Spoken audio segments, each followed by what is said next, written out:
Israel সংঘাত বিষয়ক একটি প্রতিবেদন দেওয়া হল। ইরান ইসরায়েল সংঘাত, মধ্যপ্রাচ্যের অশান্ত আগুন।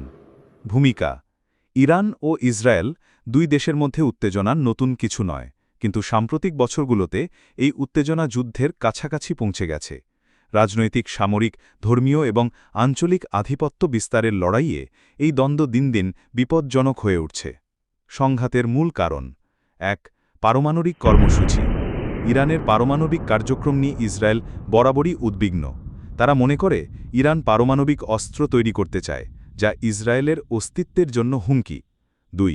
সন্ত্রাসী গোষ্ঠীকে সমর্থন। Iran Hezbollah, Lebanon, Hamas, Gaza, Houthi, Yemen সহ বিভিন্ন মিলিশিয়া গোষ্ঠীকে সমর্থন দেয়, যাদের অনেকেই ইসরায়েল বিরোধী। ৩. সিরিয়া ও মধ্যপ্রাচ্যে প্রভাব বিস্তার। ইরান সিরিয়ায় ব্যাপকভাবে সামরিক ঘাঁটি তৈরি করেছে। ইসরায়েল বারবার সেখানে বিমান হামলা চালিয়ে এই ঘাঁটিগুলো ধ্বংস করছে। সাম্প্রতিক পরিস্থিতি ২০২৫ সাল পর্যন্ত। এপ্রিল ২০২৪ সালে ইসরায়েলে একটি বড় আকারের ড্রোন ও ক্ষেপণাস্ত্র হামলা চালায় ইরান, যা প্রথমবারের মতো সরাসরি এক রাষ্ট্র থেকে অন্য রাষ্ট্রে হামলার নজির তৈরি করে। ইসরায়েলের প্রতিক্রিয়া: ইসরায়েল পাল্টা আক্রমণ চালিয়ে ইরানের সামরিক ঘাঁটিতে ক্ষতিগ্রস্ত করে। আঞ্চলিক উদ্বেগ: সৌদি আরব, আমিরাত, কাতার সহ অনেক দেশ মধ্যস্থতা করার চেষ্টা করছে যাতে এটি